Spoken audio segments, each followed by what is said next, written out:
Next question, right A short note on impulse of a force. अब ये देखो impulse क्या होता है, तो impulse is nothing but product of force and time. Impulse is nothing but what, product of force and time for which force is acting.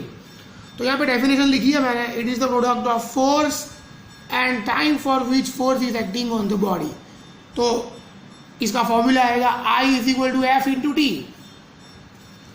Formula के ऊपर से उसका ऐसा यूनिट, फोर्स का ऐसा यूनिट न्यूटन है और टाइम का सेकंड है, तो ऐसा unit of impulse is newton into second. It is a vector quantity and its direction, इसमें एफोस्ट्रॉफी नहीं आएगा, its direction is same as the direction of force.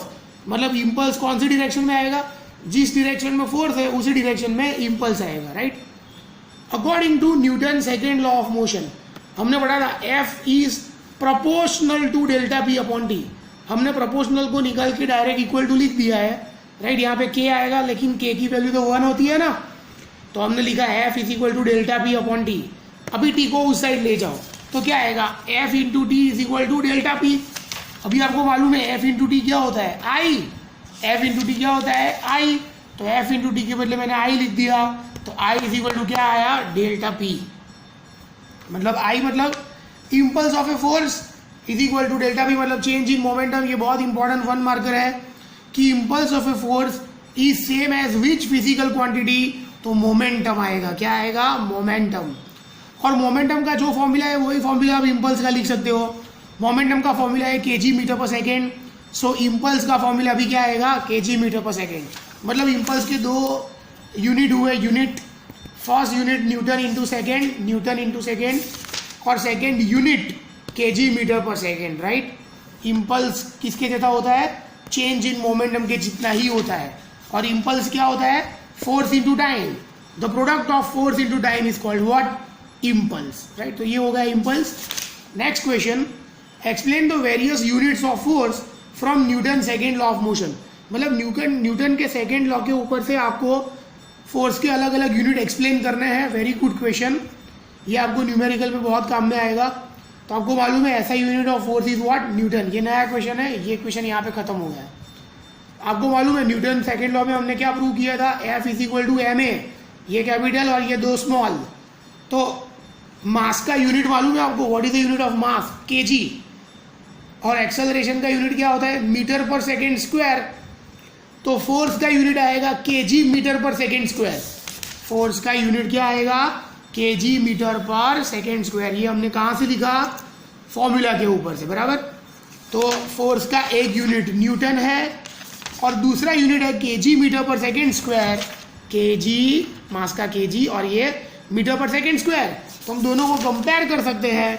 Newton is equal to KG metre per second square. Very important 1 marker, KG metre per second square is also known as dash, तो also known as newton. ये formula के ऊपर से हमें define करना है 1 Newton. अगर हमें 1 न्यूटन डिफाइन करना है तो हम यहाँ पे 1 केजी लेंगे और यहाँ पे 1 मीटर पर सेकेंड स्क्वायर लेंगे, राइट। तो the force which produces 1 metre per second square acceleration in 1 kg mass of body is called 1 Newton force. क्या, the force which produces 1 meter per second square acceleration in 1 kg mass of body is called 1 Newton force. The force which produces 1 meter per second square acceleration in 1 kg mass of body is called 1 Newton force. अब ये दूसरी system है, ऐसा ही है, ऐसी एक CGS system है। CGS मतलब सेंटीमीटर ग्राम सेकेंड। देखो एसआई में यूनिट है डाइन, न्यूटन। तो सीजीएस में यूनिट है डाइन। सीजीएस में फोर्स का यूनिट क्या है, DYNE, डाइन। अगर ये केजी है तो यहाँ पे ये ग्राम हो जाएगा, ये मीटर है तो ये सेंटीमीटर हो जाएगा, और सेकंड तो वैसे ही रहेगा। तो सीजीएस सिस्टम में फोर्स का यूनिट क्या है, डाइन। और newton is equal to KG metre per second square. तो डाइन इज इक्वल टू क्या आएगा, dyne is equal to gram centimetre per second square. Dyne is equal to क्या आएगा, gram centimetre per second square. Dyne is equal to gram centimetre per second square. 1 Newton is equal to 10⁵ dyne, ये आपको याद रखना है। 1 Newton is equal to how many dyne, 10⁵ dyne. और answer का last part, ये प्रूफ कि 1 Newton is equal 10⁵ dine कहाँ से आया। तो लेफ्ट हैंड साइड है 1 Newton.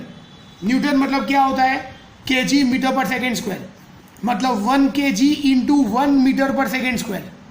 1 kg is equal to 1000 gram और 1 metre is equal to 100 centimetre upon second square.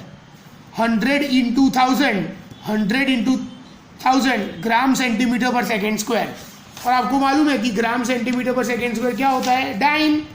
Gram centimetre per second square dyne. और ये 1 लाख, 3 + 2 5 0, तो 10⁵ ग्राम सेंटीमीटर पर सेकेंड स्क्वायर और ग्राम सेंटीमीटर पर सेकेंड स्क्वायर क्या होता है, dine.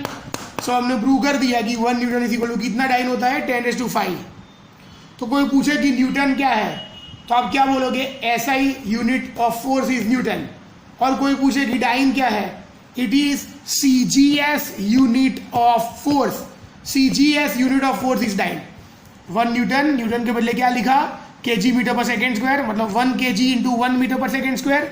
1 kg is equal to 1000 gram, 1 metre is equal to 100 centimetre, 1000 into 100 gram centimetre per second square, वो तो dine होता है, तो 10⁵ डाइन। तो 2 क्वेश्चन कर दिया हमने, explain various units of force, तो यहाँ से चालू। और ये क्वेश्चन हमने किया, right A short note on impulse of a force. Very important question both